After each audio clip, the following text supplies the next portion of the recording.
Bienvenidos a la Sala Manuel Galich de la Casa de las Américas, donde hoy nos reunimos con un motivo de fiesta, de alegría, que es la puesta en circulación del número 213 de la revista Conjunto. Este número corresponde al trimestre octubre-diciembre del año pasado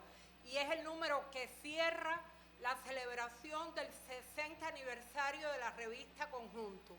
Hoy por hoy es la publicación especializada de teatro latinoamericano más antigua, estable, viva. Hubo otras anteriores, hubo otras por el camino, pero tenemos el orgullo de editar una publicación que se mantiene hace 60 años con una permanencia y un vínculo vivo con el movimiento de teatro latinoamericano y caribeño. El número que vamos a presentar,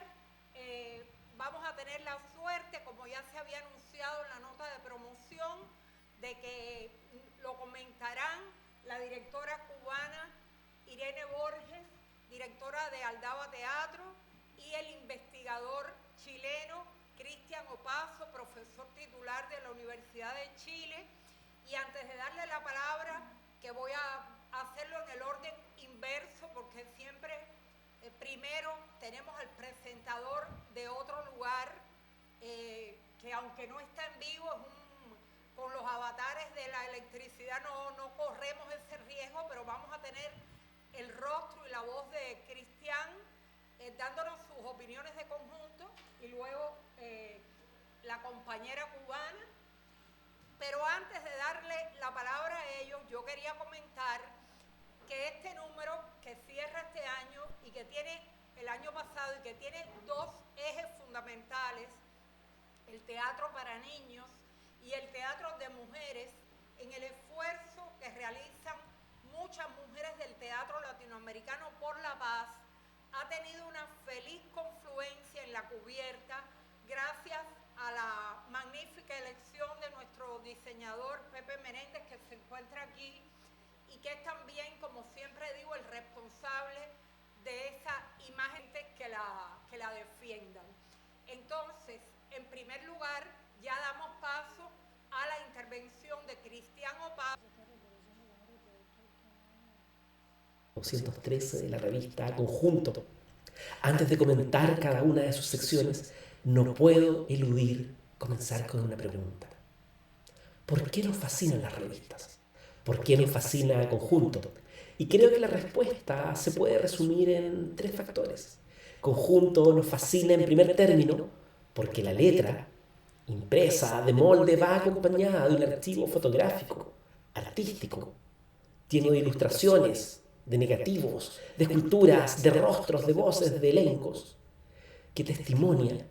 el estado de los cuerpos que habitan nuestro continente, que habitan en Latinoamérica y el Caribe, en los territorios que les son propios, pero también en su diáspora. En segundo lugar, revistas como Conjunto nos fascinan porque son corales, porque son polifónicas, porque en la sintaxis de sus textos reconocemos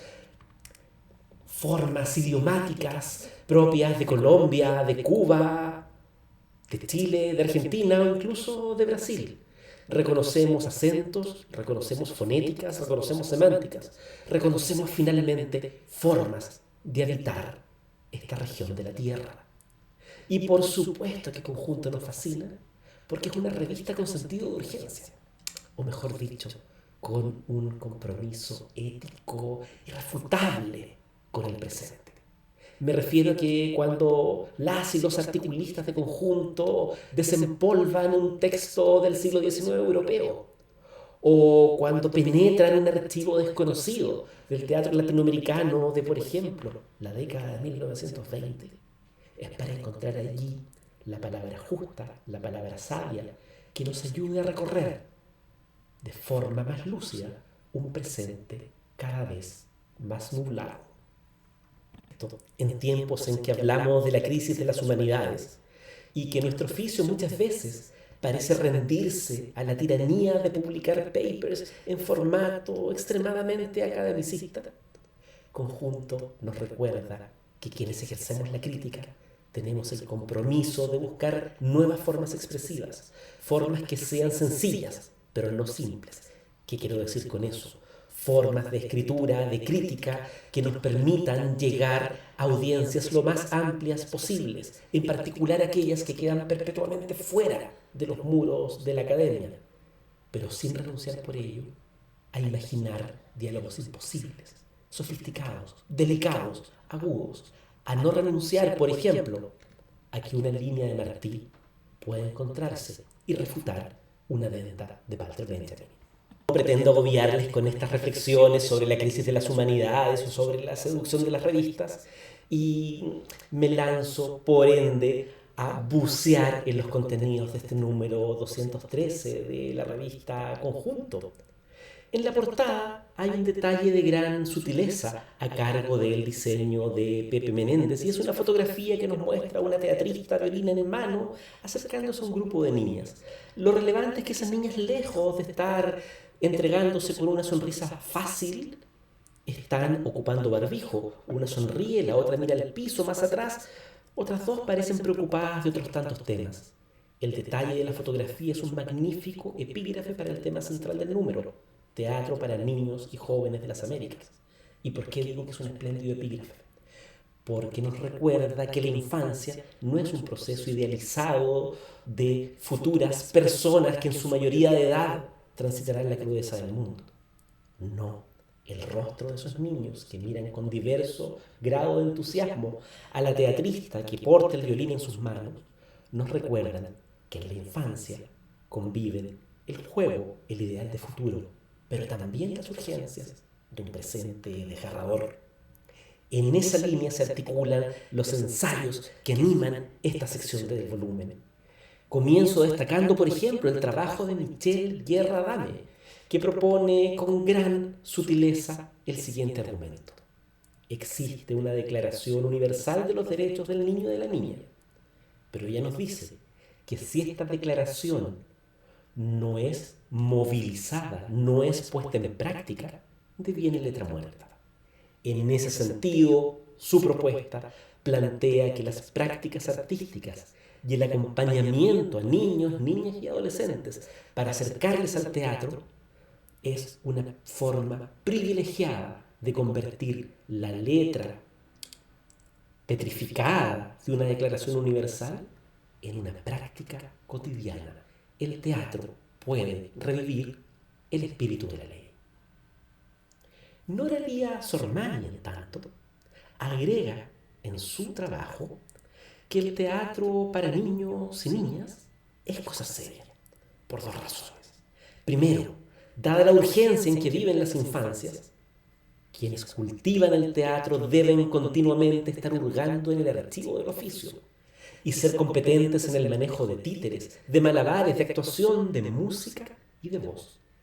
El teatro de niños y niñas es cosa seria porque nos exige competencia y versatilidad en el oficio. Y también nos agrega Nora Lía Sormani que el teatro de niños es un teatro que apunta a una audiencia cada vez más diversa,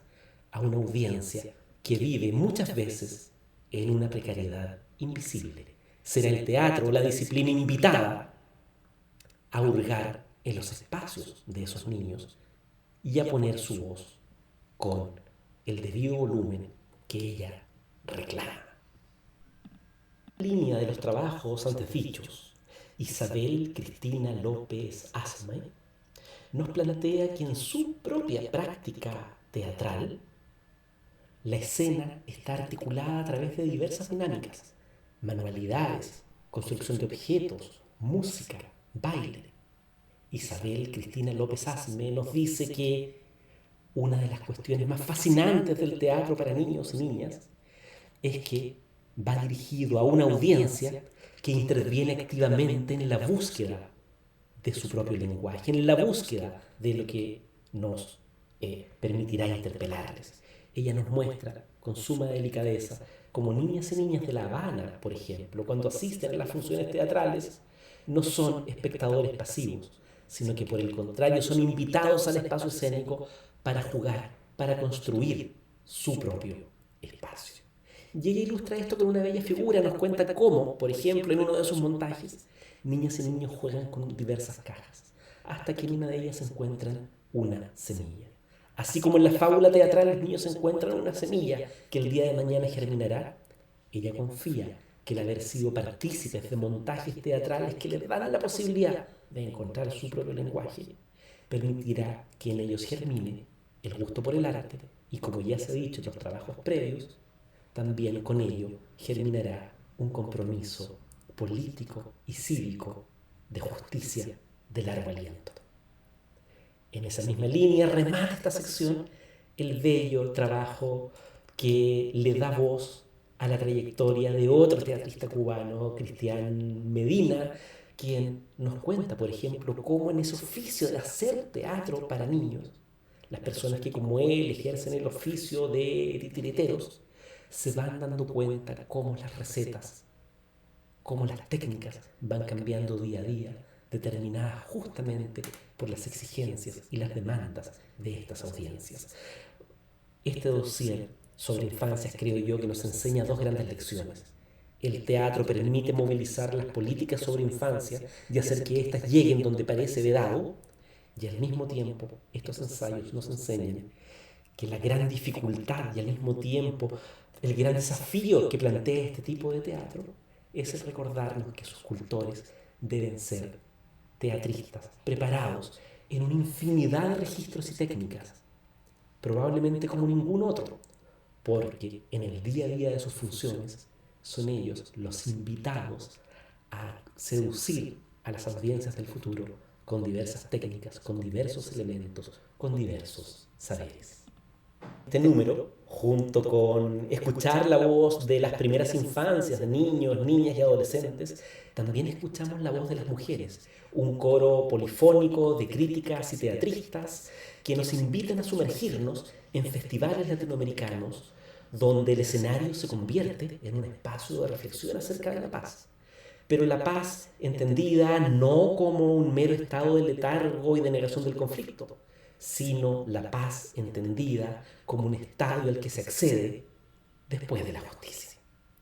En ese ámbito nos adentramos en particular en la escena colombiana, a través de las voces de Viviana Bovino, Edith Yasmín Laverde, Marisa Bafile, Roxana Pineda. Y lo que va realizando cada una de estas articulistas es mostrarnos de qué manera la escena colombiana del presente se ha convertido en un lugar donde las teatristas se preguntan por los derechos de dos comunidades perpetuamente marginadas de los derechos de ciudadanía. Las mujeres por un lado y por otro las comunidades indígenas y desplazadas de la violencia. En cada uno de estos trabajos van apareciendo formas de teatro donde las estructuras dramáticas que se repiten son las de la invocación, la de la oración, la del encuentro público donde las mujeres preguntan, interpelan al público y a ellas mismas acerca de quiénes son los verdaderos ciudadanos, qué se requiere para ser considerado parte de la ciudadanía, cuáles son los poderes que siempre van dejando en el camino, como decía mi compatriota Isidora Aguirre, a niños, niñas, adolescentes, mujeres, indígenas. Cada una de estas respuestas teatrales revisadas en este número nos dice que la palabra clave para esa resistencia memoriosa y activa es polifonía. Allí donde prima la hostilidad, las mujeres harán un teatro que no quiere decir la última palabra, muy por el contrario, un teatro que lo que quiere es escuchar la primera palabra de un chorro de voz que jamás se callará. Pero por supuesto en esta sección de festivales también hay espacio para una reflexión crítica sobre la propia crítica. Elmo Hernández Trejo, por ejemplo, nos invita a recordar el trabajo de la doctora Graciela Pogolotti y en ella encuentra una máxima. Nos dice que la doctora Pogolotti se quejaba de que a ratos la crítica tendía a ser complaciente, a debilitarse. Y en esa línea, Vivian Martínez, lideresa de Revista Conjunto, a quien aquí saludo, visita el Festival de Artes Vivas de Loja. Y en lugar de sencillamente quedarse en el elogio, nos plantea una pregunta inquietante. que ese es el deber de la crítica. Vivian Martínez nos dice: cuando miro las obras, me doy cuenta que en ellas hay una tendencia al exceso de acumulación de elementos. Y nos dice: ojo, en momentos de crisis política, de desorientación, a ratos el teatro también puede confundirse, abigarrando sus representaciones de elementos en un exceso de información. El teatro tal vez debe estar atento y en esos minutos de tensión y de crisis ser capaz de invitarnos a mirar de manera detenida los detalles y no dejarse llevar por el tráfago del exceso de información.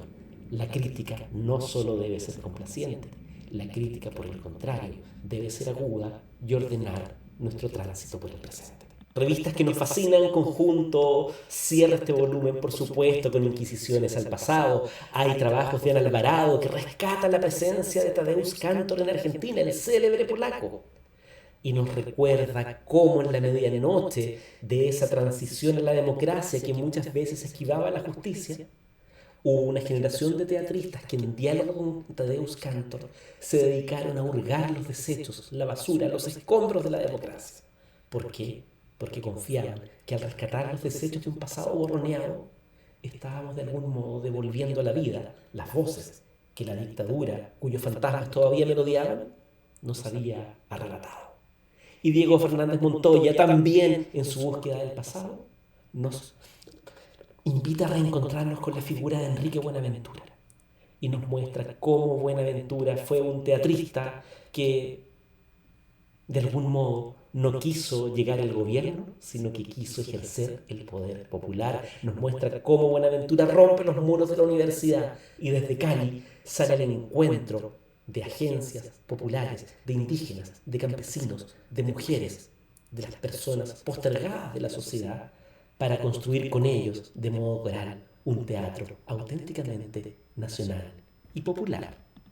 Memorable volumen 213 de la revista Conjunto además contiene piezas teatrales para niños, a cargo de Manuel José Jaimes y Fanny Molina, de Colombia y México respectivamente. Debo decir en el cierre que este número, el 213, es un número que da voz a niños que tienen urgencias de presente, a mujeres que entienden que la paz no tiene sentido sin la justicia. Y es un número que cuando visita el pasado, ya sea el de Tadeusz Kantor o de Enrique Buenaventura, es para encontrar en ellos pistas, luces que nos ayuden a transitar este nebuloso presente. Mis saludos, mi afecto, mi admiración y lealtad al equipo que mantiene viva, vigente y vigorosa la más notable de las revistas de teatro latinoamericano y del Caribe, la mítica y señera Conjunto.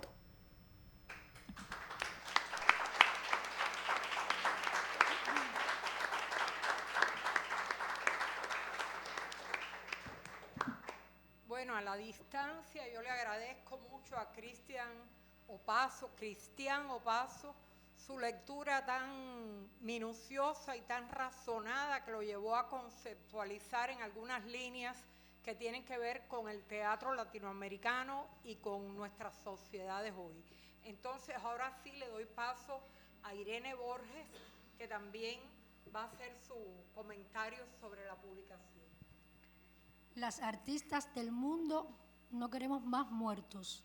Nos comprometemos a cuidar la vida y a cuidar la naturaleza. Nosotras luchamos contra todas las violencias. No más bombas, no más fusiles, no más balas. Todas las vidas merecen ser vividas. Todos los muertos merecen ser llorados. Ni un niño más muerto en la guerra, ni un joven más obligado a disparar contra sus hermanos. Desde aquí, desde esta plaza, sobre esta piedra, enviamos un mensaje a todas las mujeres del mundo para que paremos las guerras. Queremos ver a los niños y niñas que todos los países en guerra vivos, libres y jugando. Queremos detener las bombas y los discursos patriarcales de odio y de venganza.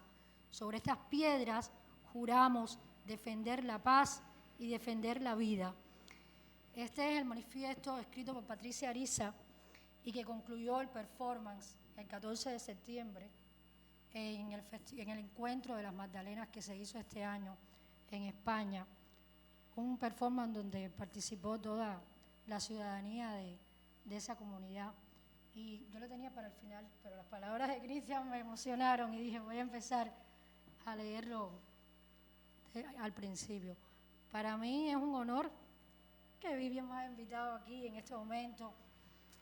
a presentar la revista Conjunto en sus 60 años, y qué mejor que celebrarlo en esta jornada del Teatro Villanueva, porque Conjunto es un orgullo que tenemos todos los teatristas cubanos.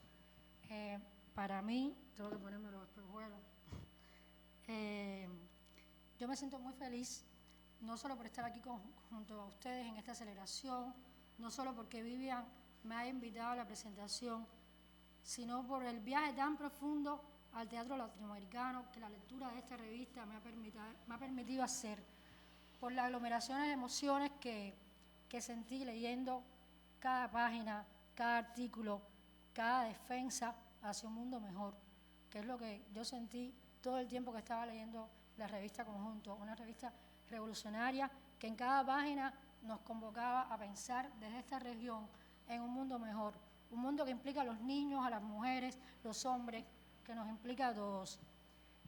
Es un número con el que yo me he identificado muchísimo, que ha sido muy propio, muy familiar, porque en él hablan voces conocidas, maestros que admiro, como Rosana, como Patricia, colegas, compañeros de trabajo como Isabel Cristina, que tuve la oportunidad de trabajar con ella, compañeros de escuela como Cristian, y ahora puedo decir, Cristian, cómo ha pasado el tiempo. Ya tenemos 47 años, cómo ha pasado el tiempo. Fue, exactamente, o sea, lo hice a propósito como él hizo con la foto de Santiago García. Fue inevitable para mí sentirme muy feliz al ver el impacto tan fructífero que creó la organización del Congreso Mundial de la CITES, que se desarrolló este año, Voces de un Mundo Nuevo, porque pude testificar a través del segmento dedicado al teatro para niños y jóvenes los frutos de los teatristas que nos reunimos, las mesas de todos los teatristas de la región que se reunieron aquí en Casa de las Américas también, y pude darme cuenta de la importancia que es trabajar en grupo, trabajar en función de desarrollar áreas que están menos desarrolladas del teatro, de visibilizar el trabajo de las personas que son más invisibles. Eso lo vi en los artículos de teatro para niños y realmente me dio muchísimo placer. Considero que este número 213 que se hace hoy es muy oportuno y necesario en los momentos que estamos viviendo. El 213 nace en una compleja situación, como sabemos, de guerra, de catástrofes, de crisis humanitarias,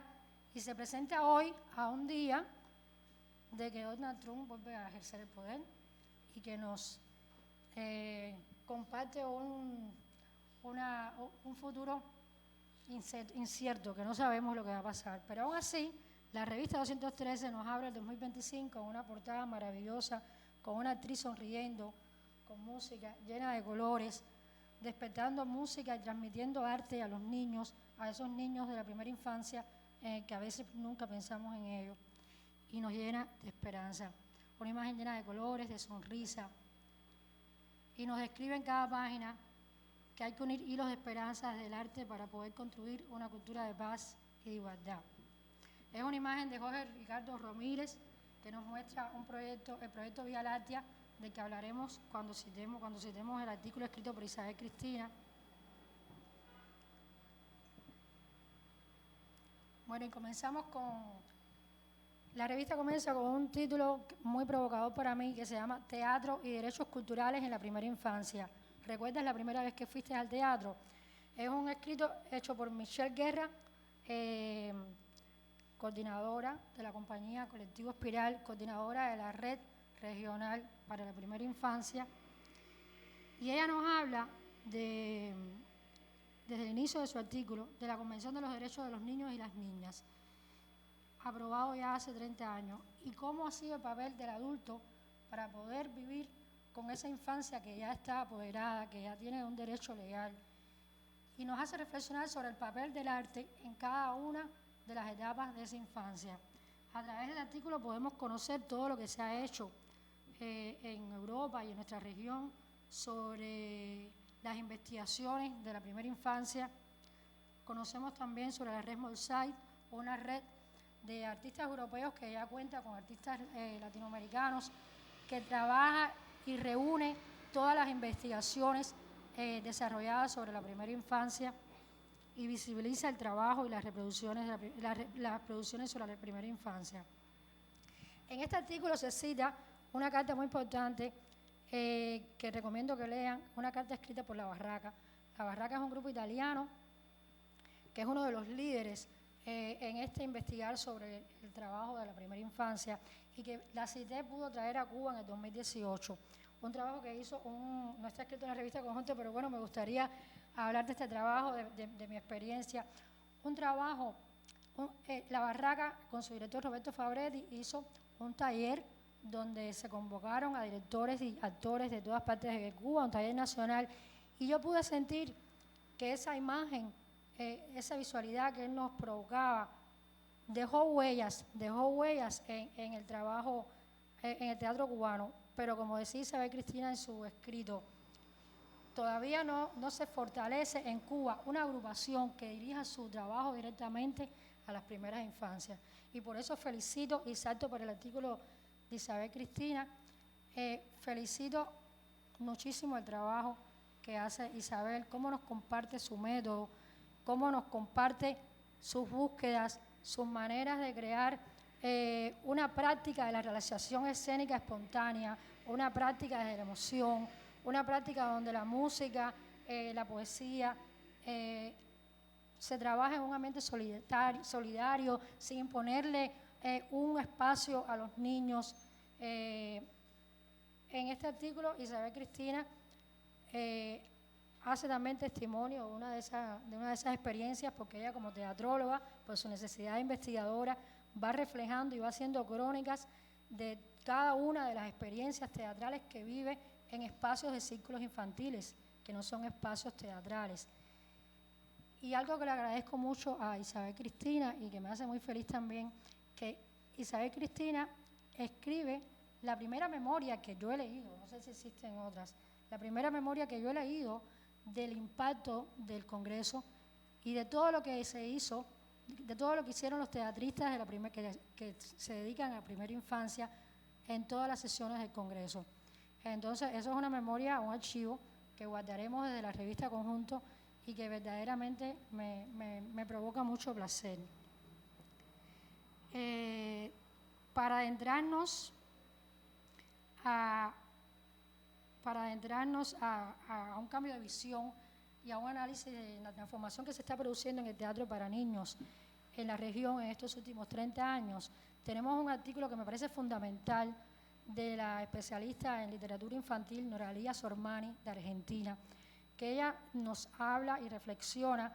de la profunda modernización que hoy transita el teatro para las nuevas infancias, los nuevos referentes, las nuevas prácticas escénicas, los nuevos temas, y todo eso lo hace desde una investigación que hace desde la dramaturgia, que es la disciplina, es su campo de acción, y de obras presentes en una convocatoria del Premio Hispanoamericano de Dramaturgia para las Nuevas Infancias,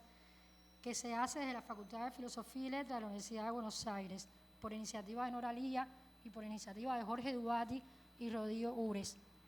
Como vemos en el artículo, Jorge Dubati define que este premio estimula las dramaturgias para la infancia y las juventudes, para las nuevas dramaturgias, se dice nuevas dramaturgias para las nuevas infancias y las nuevas juventudes, porque estamos hablando de una infancia y una juventud ya con derechos legales y que se transforme, que se ve en el camino que están recorriendo los teatristas en búsqueda de esas nuevas infancias y de esas nuevas juventudes, tratando de adaptarnos nosotros desde nuestra adultez a las competencias que esa infancia conoce desde la tecnología, desde sus necesidades. Entonces, Jorge Dubati nos habla de la importancia que atesora todas las publicaciones de este premio. Y, acompañado de ilustraciones de Adrián Muñoz, tenemos la primera obra, que es una de las obras que ganó el Premio Hispanoamericano de Dramaturgia, que Noraría nos promociona en la revista Conjunto, que se llama Mocoyoyo, de la actriz mexicana Fanny Molina. Mocoyoyo es un texto que habla sobre la amistad de dos niñas de 9 años, cada una con una realidad diferente. Una niña con una familia muy pobre, que recibe violencia de sus padres, que conoce el hambre, que no conoce lo que es un pan con mantequilla ni un vaso de leche, y comienza la amistad con una niña que tiene otra realidad. Entonces es ese encuentro, esa amistad que se fortalece y ese descubrimiento de la infancia hacia las tristezas de a conocer otra realidad, otros conflictos. Ahí vemos el asumir de temas tabú que no se hablaba en otros contextos en el teatro para niños, cómo ya se puede hablar de diversidad, de derechos, de la muerte, del divorcio. Y le sigue una obra que a mí me gustó mucho, una obra del autor colombiano Manuel José Jaime, que se llama Waterloo y el espíritu del agua. Es una obra ganadora de la beca de creación teatral del Ministerio de la Cultura, las Artes y los Saberes de Colombia. Ese es el nombre que Patricia Ariza le pone al ministerio cuando se hace ministra de Cultura, al Ministerio de Cultura. Entonces, esta obra habla de dos niñas, Lu y Ta, que emprenden un viaje buscando el espíritu del agua para salvar a sus tierras de la contaminación. Y en sus búsquedas se tropiezan con personajes que tienen nombres de elementos químicos, algunos purificadores, algunos contaminantes. Es un reclamo a través de personajes que son niños, es un reclamo por los derechos del agua sin contaminación, es un reclamo por los derechos de cuidar la naturaleza. Incita a las nuevas audiencias a la búsqueda de soluciones, incita a las nuevas audiencias a que se empoderen. A través de los sucesos que transcurren en escena, también el autor, y a través de la caracterización de los personajes, también el autor genera un gusto a los niños por la ciencia, específicamente por la química, porque todos los personajes están relacionados con la química. Y entonces llegamos a la Vía Láctea, esa apuesta por el teatro para la primera infancia en Cristina de Cuba, que ya hablé y me la voy a saltar. Discúlpemela. Sí, me la adelanté porque...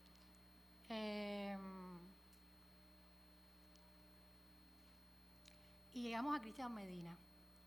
una entrevista maravillosa que le hace la licenciada en teatrología Amanda Toriola, que creo que está presente con nosotros también, y yo la felicito porque no solamente es una entrevista para conocer la vida de nuestro Cristian y su formación teatral desde su ciudad natal en Cienfuegos, cuando fue a la ENI, que fue donde yo lo conocí, y regresó y volvió a venir. No es solamente una entrevista en la que vamos a conocer a ese inquieto creador, es un manual de los saberes del oficio, es un manual del teatro para títeres. Entonces yo les recomiendo a todos los estudiantes y les recomiendo a todas las personas que necesiten conocer de cada técnica de manipulación a través de la visión de Cristian, donde Cristian comparte en esa entrevista sus visiones para asumir cada proceso, cómo asume los materiales en cada proceso, cómo asume el movimiento de cada personaje según su psicología, cómo asume cada técnica, cómo puede integrar en propio Cristian, tantos Cristian a la misma vez, el Cristian dramaturgo, el Cristian actor, el Cristian director y el Cristian maestro. Entonces, cómo asume sus procesos como profesor. Es un manual que recomiendo porque Cristian ya es un nombre fundamental en el teatro y en las enseñanzas de la educación artística para títeres en Cuba. Yo le decía a Cristian antes de empezar que me parecía fundamental que estuviera dando una charla con sus estudiantes en San Alejandro, en la Escuela de Arte Visual, porque los artistas que se están formando en las artes visuales también tienen que aprender de sus saberes. Cristian dice una cosa que me parece muy curiosa: yo no soy un diseñador de títeres, yo soy un constructor de títeres. Entonces, yo felicito y verdaderamente me da mucha felicidad estar aquí después de tantos años frente a él y hablando de él. Entonces, el segmento de teatro para niños termina con esta entrevista de Cristian. Y hay como un entreacto dedicado a dos hombres grandísimos del teatro contemporáneo. Estamos hablando de Tadeusz Kantor y de Enrique Buenaventura. Dos escritos teóricos fabulosos. Uno se llama Tadeusz Kantor, una obra influyente que el artista creía efímera, realizada por Ana Alvarado, argentina, una investigadora y dramaturga especialista en teatro de objetos, miembro fundadora del colectivo Periférico de Objetos. Y entonces ella nos habla, para resumir todos los apuntes que dice, porque es un escrito que me parece fabuloso y que le comentaba a Vivian, que lo iba a compartir con los estudiantes de artes visuales también, donde doy clases en San Alejandro, porque ella reflexiona desde la mirada de ese estudiante que ella era, que estudiaba artes visuales, y tenía al Tadeusz Kantor como referente, pero era un referente del Tadeusz Kantor como escenógrafo, como performer, como artista visual, y de pronto Tadeusz Kantor llega a la Argentina en los años 80 y 90, en la escena emergente, y ella descubre a un Tadeusz Kantor, director de teatro, y se pregunta, ¿cómo ha podido, por qué decidió por las artes escénicas? Y llegar a esas preguntas y hacer ese análisis que ella comparte en este escrito y que es fabuloso para un estudiante de artes visuales y para un estudiante de teatro que se hace preguntas sobre el arte de acción. Esas mismas preguntas la llevó a ella, creo yo, es mi interpretación, a convertirse en una artista de teatro y a convertirse en una especialista del teatro de objetos y a crear un sistema de teatro de objetos junto con su grupo Periférico de Objetos que comparte también en este escrito. Y en este escrito ella habla también de las influencias que tuvo Periférico de Objetos de Tadeusz Kantor y de lo importante que fue la llegada de Tadeusz Kantor a ese contexto de la Argentina después de la dictadura militar. Cita frases de Tadeusz Kantor, ideas del trabajo de Tadeusz Kantor. Tenemos en el segundo artículo Las revoluciones de Buenaventura, por Diego Fernando Montoya, un dramaturgo, director, docente y promotor del teatro colombiano. Este artículo él lo escribe en homenaje al centenario de Enrique Buenaventura. Y yo considero que su objetivo fundamental es convocar a una reflexión sobre las posibles causas de por qué en el teatro colombiano actual y en la academia transitan por un desconocimiento de la obra del más grande de los teatristas del teatro latinoamericanos y de Bogotá y de Colombia. Él nos cuenta cómo hay salas teatrales con su nombre, cómo hay eventos con su nombre, pero que actualmente en su centenario es un famoso desconocido. Entonces, él reflexiona sobre esas causas, nos cuenta quién era Enrique Buenaventura, o sea, es fabuloso cómo va enumerando y haciendo un ejercicio de la memoria de sus antecedentes, de todas las revoluciones que hizo en la dramaturgia, en la puesta en escena. Y conjunto se une a esta protesta de este autor en el centenario de Enrique Buenaventura para que la figura de él permanezca por siempre y para que se transmita a las nuevas generaciones el legado de uno de los más importantes revolucionarios de las artes. Y es ahora, en este momento, después de este fabuloso artículo de Enrique Buenaventura, que comienza a desarrollarse el otro eje central de la revista, sobre el papel fundamental de la mujer en escena de nuestra región. Muy bien, ¿no? Porque es que la revista es tan amplia y me provoca tantas sensaciones que me parece que me voy a extender y en este acto de la revista podemos encontrar relatorías preciosas, fabulosas, emocionantes, del Encuentro Internacional Tradición, Transmisión, Transgresión, Mujeres de Paz, celebrado en España, y en el 33 Festival de Mujeres en Escena por la Paz de Colombia, junto al reportaje de la 30ª edición del Festival Internacional de Artes Vivas de Loja, Ecuador, que nos trae Vivian.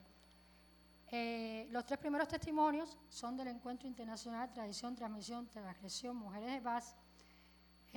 realizado en la comunidad del Valle de Dieter, en España. Son un relato, los tres, que dibuja todo lo que sucede en este evento, escrito por tres mujeres, una periodista italo-venezolana, una actriz e integrante de la Candelaria, refugiada política en España, y una actriz y bailarina italiana, cofundadora del Laboratorio Internacional Residuo Teatro, Viviana Bovino. Eddie Yasmín Laverde y Marisa Bafile. Los artículos se llaman Un Camino de Paz llamado Magdalena Project, Mujeres Hacedoras de Paz, que es donde se publicó este testimonio, este manifiesto por la paz que leí al principio. Y sobre estas piedras juramos defender la paz y defender la vida. El contexto que se desarrolló en este festival, en este encuentro de las maestras magdalenas, que también conocemos aquí en Cuba, porque se han reunido en Villa Clara, y espero que se repita de nuevo, porque ha sido una de las experiencias más bellas que viví como mujer, como creadora, al haber tenido y haber compartido a las magdalenas aquí en nuestro país y aprender de todos sus saberes. El contexto que reunió a estas mujeres de paz es un contexto bélico, de violencia, y la palabra acción que definió cada taller, cada encuentro, cada performance, fue la construcción de la paz en tiempos de guerra. Ellas cuentan cómo se invitó a Patricia Ariza, que junto a Carlos Satizabal, dramaturgo y director colombiano, impartieron un taller durante una semana que duró el evento, un taller donde se involucró la comunidad, las vecinas, los campesinos, porque era una comunidad rural en medio de la montaña, un taller donde se hacían manifiestos por la paz todas las tardes, donde las ancianas convocaban sus memorias, contaban las historias de cada rincón, y con esas historias y con esos recuerdos donde se incluyeron también a los ancianos, fueron construyendo los caminos de un performance en creación colectiva que era una práctica que Patricia Ariza promocionaba durante el taller. Nos hablan en una crónica muy bonita de la segunda, nos describen cómo se levantaban todas las mañanas y sobre el río practicaban yoga y hacían cantos y practicaban rituales. Y bueno, al final, en la plaza, la actividad central, después de un programa extenso de presentaciones de cada una de las magdalenas, de presentaciones artísticas para los niños, para los ancianos, nos describe este grandioso performance donde participó toda la comunidad y que se terminó con el juramento: sobre estas piedras juramos defender la paz y defender la vida, que marcó uno de los momentos más emocionantes de la semana. Hay algo muy importante para mí en la relatoría de estos encuentros, y es que ellas tuvieron la oportunidad de dialogar a través de videoconferencia con mujeres activistas sociales de dos movimientos muy importantes nominados al Premio Nobel de la Paz, movimientos de mujeres israelitas, Women with Peace de Israel y Women of the Sun de Palestina, que reúnen ambos movimientos a millares de mujeres y que luchan bajo las bombas en un contexto de violencia real, en un contexto de sangre, para ser escuchadas por la paz. Movimientos que acompañan a las víctimas, a las mujeres víctimas, y movimientos que promocionan la importancia de que las mujeres se reúnan en las mesas de paz con los hombres para dialogar y poder encontrar soluciones, y que a través de las artes poder encontrar caminos más sostenibles para engendrar la paz. Después de vivir todas las emociones y de visitar junto a las magdalenas cada piedra, cada árbol, de imaginarnos la iglesia de esa comunidad rural en España, llegamos a la crónica de Vivian Martínez Tavares, dirigida directamente a los lectores de la revista Conjunto, que nos hace un reportaje del festival ocurrido en Ecuador, el Festival Internacional de Artes Vivas de Loja. Y a mí me parece también fundamental no seguir de largo, y aunque fue un reportaje donde Vivian nos describe con una mirada crítica cada espectáculo que pudo ver, donde nos habla del taller que ella también pudo impartir. Me parece muy valioso destacar que fue un festival, como ella nos decía, que a pesar de los incendios forestales que ocurrían alrededor de la comunidad donde se iba a realizar el festival, a pesar de las protestas, a pesar de la violencia que en estos momentos está viviendo Ecuador, a pesar de los apagones por las crisis con las hidroeléctricas, por la sequía, a pesar de las protestas, de los levantamientos. Fue un festival que se hizo gracias al esfuerzo de la ciudadanía del lugar y gracias al esfuerzo de los organizadores del festival. Entonces es un festival que también es una crónica que nos hace Vivian, que también nos habla de la resistencia con la que estamos viendo los teatristas los latinoamericanos y de realidades difíciles y deseo de seguir llevando el teatro en situaciones críticas, porque comprendemos que el teatro es un arma necesaria para poder enfrentar estas situaciones. Y bueno, de la mano de Vivian seguimos adentrándonos en las páginas de conjunto y llegamos a un festival entrañable con su reportaje, que es el Festival de Mujeres en Escena por la Paz. La paz de las mujeres va, dice Vivian con el título. De vuelta una vez más a un festival entrañable. Vivian Martínez Tavares fue testigo de este festival y nos transmite con sus palabras el estímulo y la energía que el Festival de Mujeres en Escena por la Paz transmite a las personas que logran tener el privilegio de ser testigos. Yo tuve el privilegio de ser testigo en el 2014 y para mí fue una experiencia transformadora. La artista que fue invitada por Patricia Ariza en el 2014 a participar en el Festival de Mujeres en Escena por la Paz no fue la misma artista que regresó a Cuba. Me identifiqué muchísimo con unos comentarios que hace Rosana Pineda también, porque a partir de sus vivencias, Rosana Pineda se pregunta también, a partir de sus vivencias en ese festival, porque estuvo en ese festival, en esta edición 33, presente junto con Vivian. Rosana Pineda se pregunta,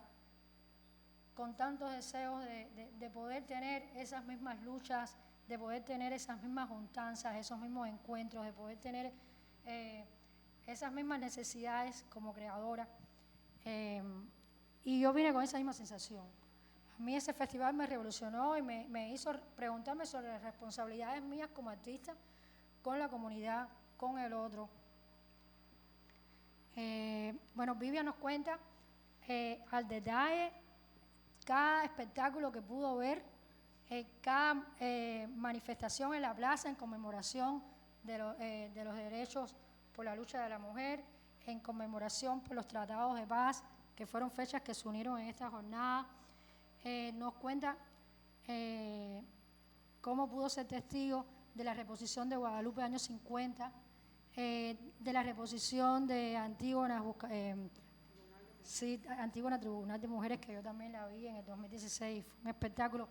donde mujeres que son madres de las víctimas de los desaparecidos asumen en ese espectáculo, que es un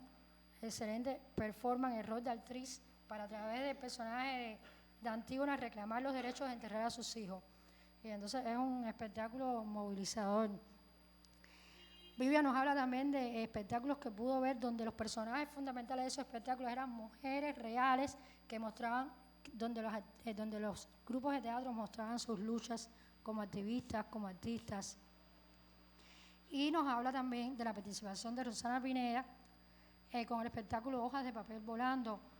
que es un espectáculo con la poesía de Patricia Ariza. Nos habla de algo fabuloso, que es el Encuentro Polifónico de Mujeres y Paz 2024, que se hace la 14 edición, que convocó a través de 3 paneles en torno a los temas Mujeres, Territorio y Paz, Mujeres, Teatro y Paz, y las mujeres y la paz en Latinoamérica y el mundo. Paneles con activistas, lideresas, funcionarias. Y me resultó de mucho interés en este reportaje que hace Vivian, el papel de las escuelas de mujeres. Una iniciativa de Patricia Ariza de crear escuelas de mujeres, y que ya en estos momentos hay 5 escuelas de mujeres alrededor de Colombia, mujeres de diferentes clases sociales, provenientes de diferentes profesiones, que las une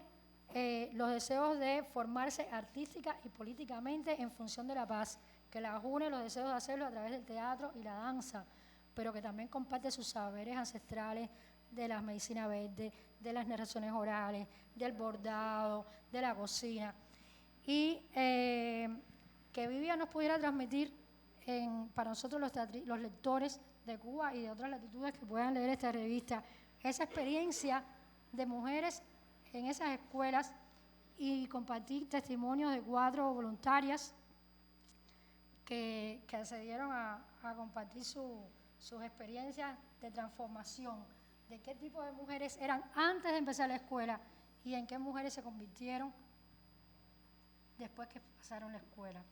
Y son testimonios hermosos de sanación, de transformación, de agradecimiento por la oportunidad de descubrirse en un espacio seguro, testimonios de reencuentro entre hermanas, de mujeres rebeldes que estaban dentro de ellas. Un testimonio bellísimo que dice, y yo me siento bien al ver que mi hijo vea, mamá, ¿en qué guerrillera te has convertido? Entonces, ese quehacer que nos muestra la revista Conjunto, de cómo esas mujeres se empoderan a través del arte y cómo encontrarnos una vez más con esa gran mujer que es Patricia Ariza, su desarrollo como mujer, como activista, como militante. Y entonces, ese reportaje de Vivian, que nos llena de una emoción indescriptible, va como creando un clima, va llevándonos a un clima que ya para mí es el clima máximo, sí, porque la revista es construida desde una dramaturgia excelente que te va adentrando poco a poco y te va introduciendo poco a poco y te construye una escena obligatoria y de pronto te lleva a un clima y te baja y de pronto yo siento en mi lectura, cuando llegué a este punto, que yo estaba ya en el clima y de pronto veo que en el clima aparece Rosana Pineda en una avioneta cruzando la selva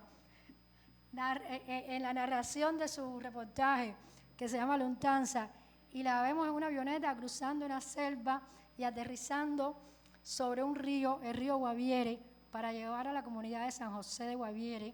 después que terminó el Festival de Mujeres en Escena por la Paz,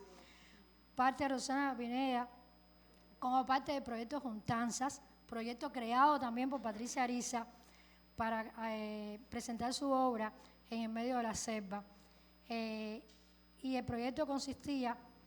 es un proyecto que se hace en diferentes comunidades de Colombia, las comunidades más invisibles y más cercanas a los conflictos armados. Y la idea es llevar arte, recibir el arte de los aborígenes, de los campesinos y crear de manera polifónica, una polifonía entre música, canciones, teatro y testimonios y análisis de cómo poder llegar a la paz a través de la cultura. Rosana Pineda nos cuenta cada intervención, yo creo que ella estaba con una grabadora grabándolo todo, porque nos narra cada intervención de cada líder político. En ese momento estaba alguien que fue uno de los firmantes de la paz que vino a Cuba, y ella nos habla de su testimonio y cómo ella piensa que se ha asumido esa firma. Guarda los testimonios de los jóvenes, de las ancianas, de los aborígenes.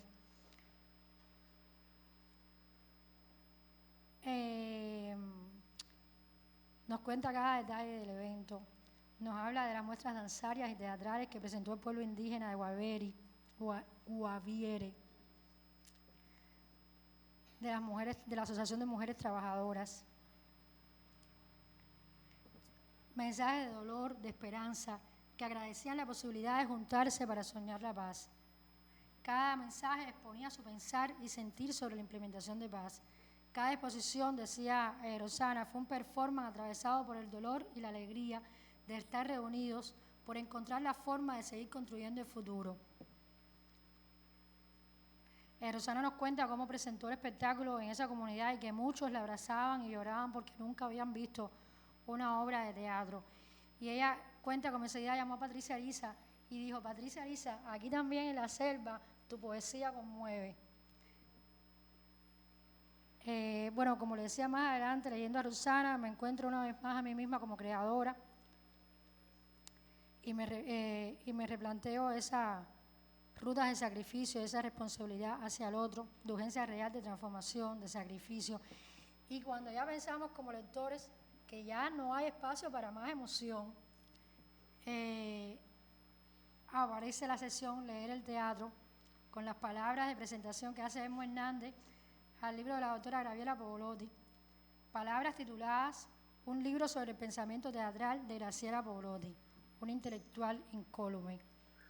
Elmo presenta con estas palabras el libro Bajo el signo de Prometeo, notas sobre teatro de la doctora Graciela Pavolotti, que es una compilación de Marilyn Garbey y de Beto García, editado por las ediciones Cúpula este año 2024. Y Elmo lo hace desde el afecto inmenso que siente como discípulo. Un discípulo que siempre lo ha acompañado desde su época de juventud, de la juventud de Elmo, cuando era estudiante de Historia del Arte y la visitaba cada noche a su casa. Y además de recomendarnos el libro como un valioso tesoro de fuentes de conocimientos y saberes, y donde descubrimos las aproximaciones de Graciela, donde podemos descubrir las aproximaciones de Graciela con el teatro, nos va contando anécdotas de la vida de Graciela. Y vamos descubriendo a Graciela desde que llegó a Cuba, cuando era una niña, a finales de los años 30, y no sabía español, solo sabía francés e inglés. Y podemos ir descubriendo a través de esas palabras de presentación del libro el devenir de un intelectual que considero y consideramos todos que acompaña el surgimiento y el desarrollo de la Revolución Cubana. Cuando llegas a este punto casi final de la revista, uno va pensando cómo pasa el tiempo, y por eso cité cómo pasa el tiempo con Cristian, cómo se transforman las realidades latinoamericanas, las necesidades y las luchas según los contextos, cómo se unen y se desunen las búsquedas en el tiempo. Y analiza junto con Elmo las búsquedas de la doctora Graciela Pavolotti y de sus discípulos por la construcción del pensamiento intelectual de la nación, de una cultura participativa, integradora, que se evidencia en el proyecto de la Facultad de Letras en el Escambray, donde intelectual y comunidad debían encontrar un camino común. Y piensas en Santiago García y en Patricia Ariza y en sus luchas que hoy permanecen desde el arte para encontrar una cultura de paz. Y es por eso que no por gusto menciona a Elmo que en los momentos de la presentación llevaba en su libreta de notas la foto,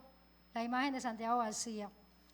Y continúas leyendo a Elmo y recuerdas la revolución de Enrique Buenaventura, integrador de saberes, creador de procesos participativos en busca de un integrar de lo oculto y lo popular, un Enrique Buenaventura que nunca debe caer en el olvido. Y encuentras que Elmo escribe que el valor más importante del libro es que se ha salvado a una persona muy especial en la cultura cubana, a la maestra Graciela Pavolotti. Como pasa el tiempo, ya estoy terminando, piensa uno. Y luego Elmo describe el momento final de Marcelo Pavolotti, como lo cuenta Rosana Pineda, que también nos acompaña en este momento, y como lo cuenta Fernando Sáez. Un tesoro para los que no conocíamos este testimonio. Y le agradezco a Elmo tanto que haya compartido esos testimonios de Rosana y de Fernando. Marcelo Pavolotti se levanta de la cama, se dirige a Graciela Pavolotti, su hija, y le dice, según Fernando Sáez, mi palomita, como pasa el tiempo. Y en ese momento de la lectura, las palabras de Marcelo Pavolotti coinciden con mi pensamiento. En el mismo momento que uno va haciendo un resumen del teatro cubano desde la Revolución, como pasa el tiempo, y las necesidades y los intelectuales van transformándose, y el abordar de una cultura comunitaria y participativa en Cuba debe reinventarse, revolucionarse, y aún debemos buscarle soluciones a muchas cuestiones que la doctora Graciela Pavolotti nos plantea desde ese libro. Y en las palabras de Elmo se marca la historia de Graciela, la palomita de Marcelo, nuestro intelectual íntegra, y ella misma marca la historia de la cultura cubana de la nación. Y así, y si somos capaces de continuar la lectura de la revista Conjunto después de este final rotundo de Elmo Hernández, nos encontramos luego, seguro que después de unas horas, porque después de este escrito yo por lo menos necesité parar las últimas publicaciones recibidas y las noticias teatrales de los entreactos, donde también a nosotros los cubanos del gremio teatral nos motiva mucho la despedida en este número de maestros como Horacio, nuestro querido Horacio, y de maestros como Eduardo Arrocha. Y también uno se pregunta cómo pasa el tiempo. Y bueno, creo que ya debo terminar aquí. Leer este número fue encontrarme con la poesía, una poesía necesaria, que sabe que el teatro es el camino de lucha y de transformación para construir la paz, que el teatro nos une para construir un mundo mejor. Y yo agradezco muchísimo, lo vuelvo a decir, haber tenido esta tarea y haber podido leer estas páginas en un momento como esto, de tanta incertidumbre, pero que vamos a seguir venciendo estas incertidumbres a través del teatro, buscando caminos de paz y caminos de esperanza, como la portada hermosa de esa mujer sonriente tocando un violín para los niños.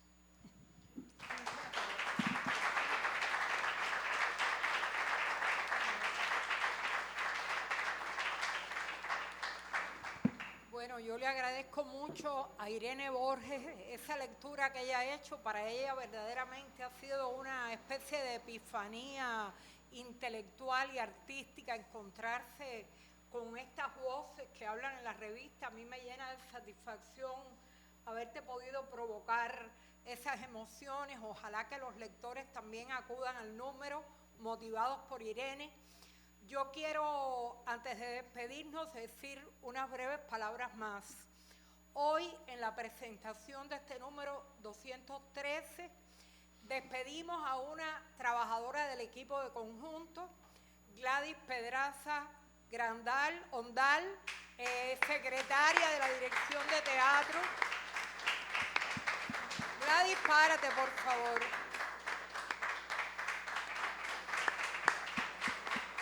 Secretaria de la Dirección de Teatro y de la revista, que nos ha sido de una colaboración enorme en todo el trabajo de redacción, de corrección, de envío del boletín en conjunto,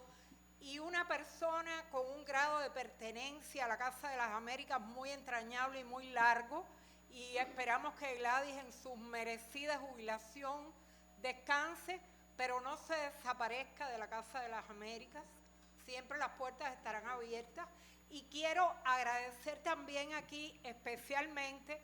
cuando Cristian Opazo desde Chile nos agradecía al equipo. Yo siempre digo que Conjunto tiene 3 mediadores en este momento: Gladys, Pepe Menéndez, el responsable de esa imagen tan hermosa, y yo. Pero Conjunto se debe ante todo al público lector de teatristas y público latinoamericano, gracias al trabajo de todos los que contribuyen con sus reflexiones, sus artículos, sus entrevistas, sus ensayos, sus reseñas críticas, sus notas. Y me ha dado mucho gusto tener en la sala hoy a Cristian Medina, entrevistado por Amanda Torruella, que también está aquí hoy, a Isabel Cristina Hanse, al Premio Nacional de Teatro Rubén Darío Salazar, a quien Cristian menciona como uno de sus maestros ineludibles junto con Zenén Calero, a sus discípulos Iris y Alejandro, que acabaron de ganar los 3 uno de los premios Villanueva de este año por Flores de Carolina y Ajonjolí, y esperan otras cosas más muy pronto. Agradezco mucho a Rachel García Heredia por estar aquí con nosotros hoy, la presidenta del Consejo Nacional de las Artes Escénicas,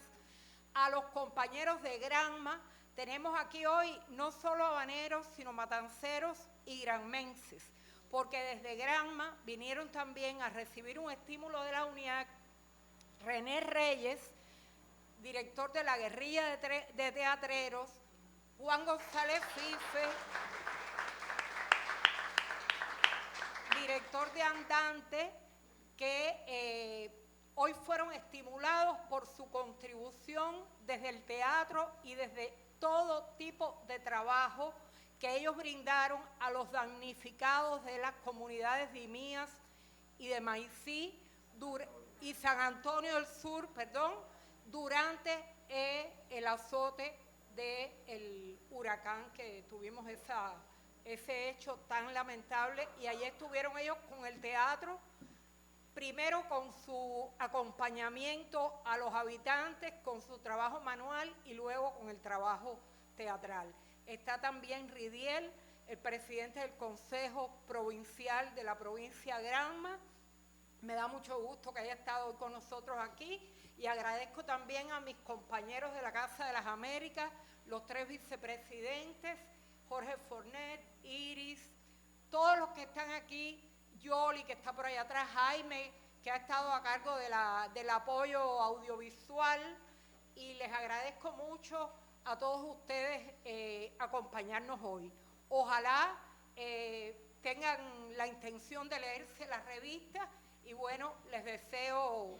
muy buen año 2025, porque esta es nuestra primera actividad, aunque estábamos simbólicamente cerrando el pasado. Gracias por estar aquí.